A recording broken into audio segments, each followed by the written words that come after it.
Shalom and good day all, this is Tehillim29 back again for another Marvel comic review, and this time I am reviewing two particular Marvel comics. One of these I enjoyed more so than the other, but we'll wait until we get to the racing to learn which one that I actually enjoyed over the other. So for starts, I'll be reviewing Peach Momoko's Demon Days Cursed Web.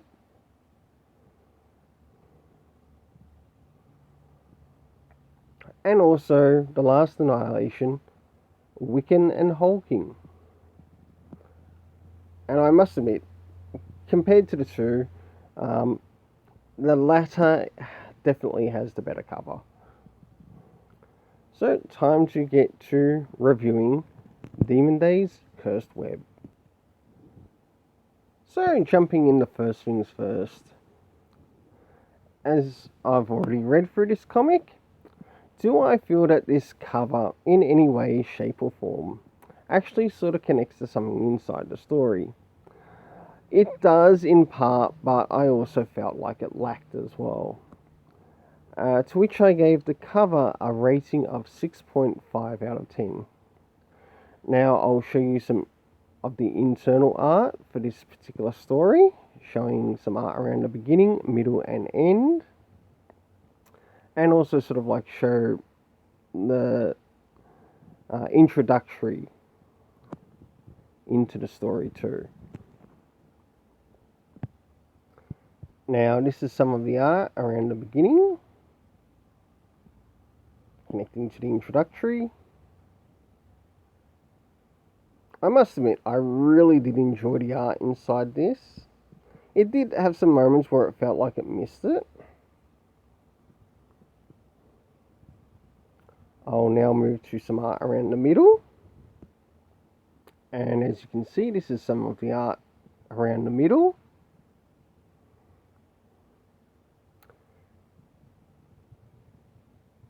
There's the main character, which is Mariko.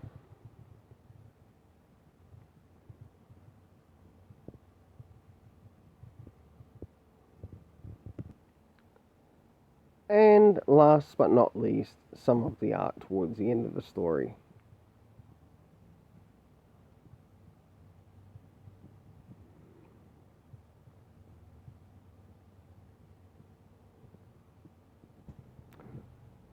So for the internal art, I gave it a 7 out of 10 because I actually quite enjoyed what happened with the art. Moving into the story, as you already know, there are certain things that I like to enjoy in my stories. Such as, for example, comic references, maybe to previous comics. It probably wouldn't have hurt to include it in this one, but you know what, there was none of that in here.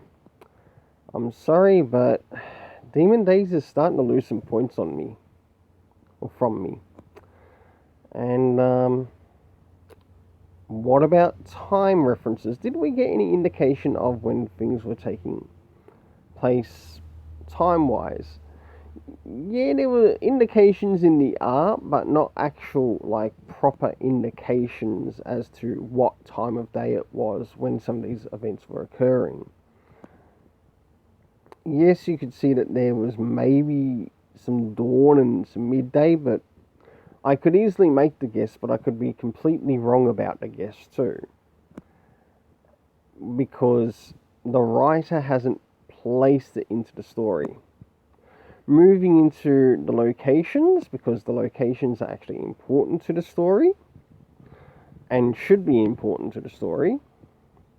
Of course, this still takes place in Japan, but about the only thing we got in location-wise, and I felt that it was actually too super bloody lazy that it was put in there, and it, if anything, it discredits the work of this story. And it was just put in as elsewhere. For example, elsewhere where in Japan with the main character? Are they in Tokyo? Are they somewhere else? Where are they? Um, and this is why I said this story is actually starting to lose some points on me, or from me. One thing it did do really well though, and I was able to follow it through with the story, is actually getting to see who the cast of characters were. Even though they were addressed to each other by name in the story, and that was really good because it helped me get to see the cast. We had Mariko Yoshida, who's the main character in this, Kuroki,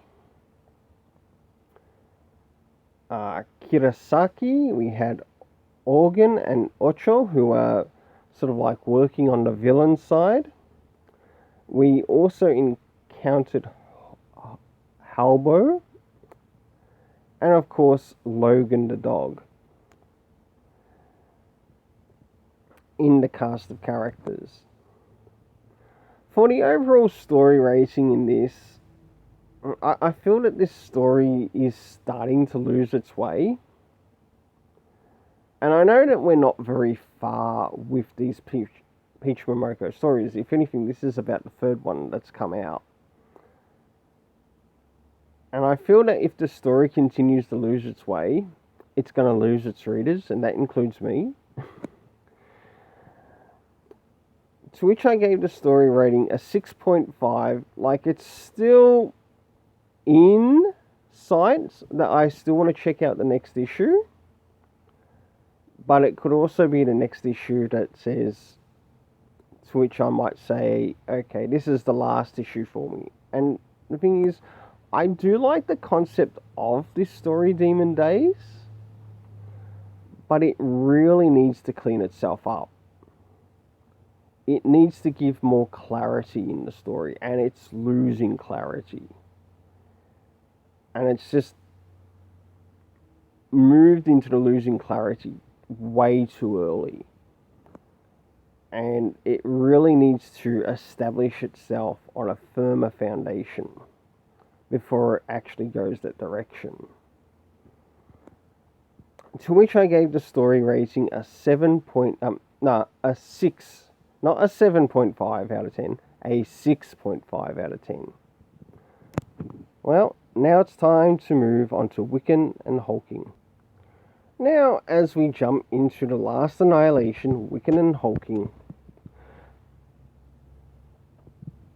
well, we might as well get into first things first. Does this cover in any way, shape or form connect to something that's actually happening inside the story?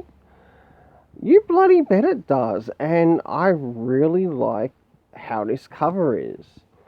This story is also a one-shot, which is really good too, because it's actually connected to something that's already happening in the Marvel Universe. And I thought how this cover was done really works well with the story as well as with the characters.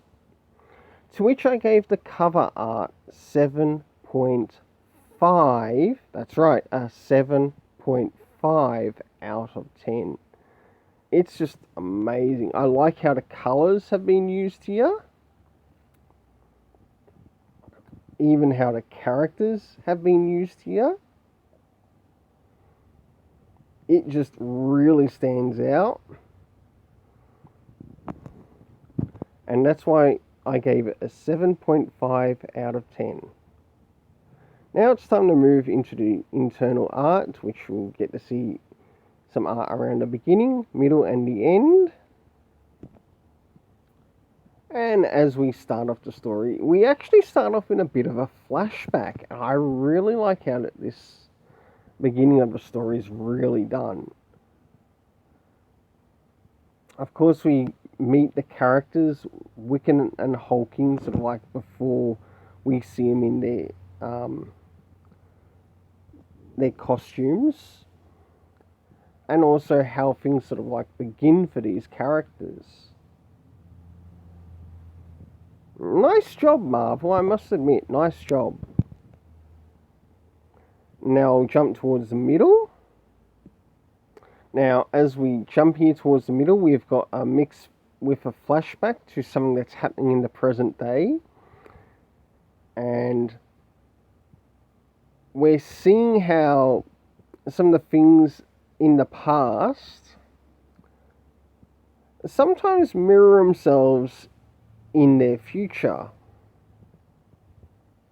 with some of these characters. And I really like what's being done here. Like I said, I really like the art in this. Pretty much all the way through it. And it felt very consistent even all the way through it. I'll now jump towards the end. Alright, this is near the end, but not at the complete end, because I don't want to give away any big spoilers to this. And if I were to say something, I would definitely recommend that you go out and pick up this comic book. And in here we've got Wiccan going up against Dormammu.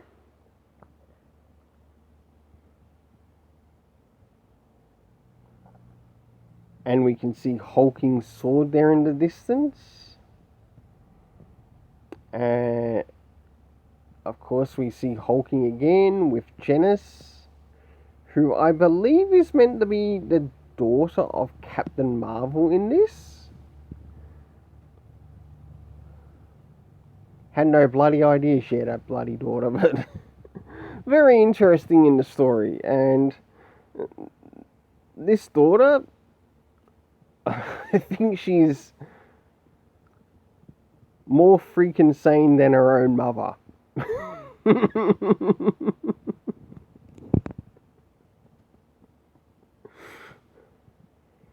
Who is Captain Fascist in Marvel.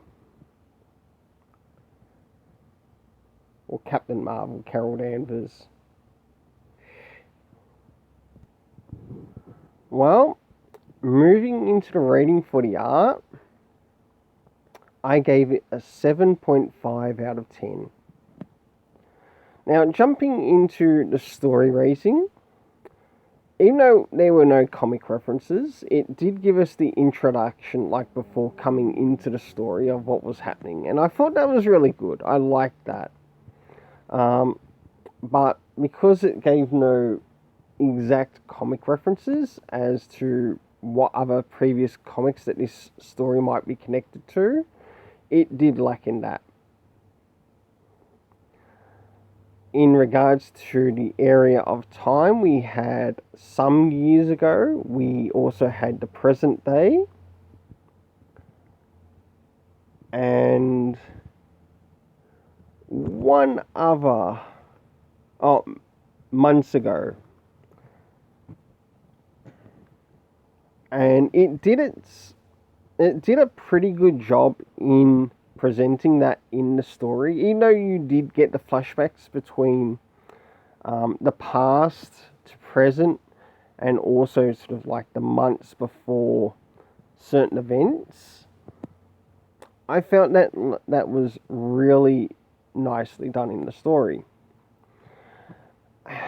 Jumping into the area of locations, we had actually quite a number of locations in this, which I was surprised to actually see. We had Earth, the Sol system, and in a particular classroom, which you saw at the beginning, linking to the flashback. We also had the Drox system. We also had Throne World 2, because some of this links to the Skrulls.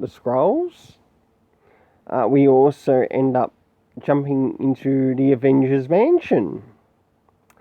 And last but not least, an Alliance flagship, which was really good to see. So the writer in this definitely delivered in quite a lot of areas, in like showing us some of the locations to which these characters ended up going to, not only together but also separately, or in their own separate ways. And the cast of characters being made up of Wiccan, Hulking, Dormammu, Janice, and last but not least, Iron Lad.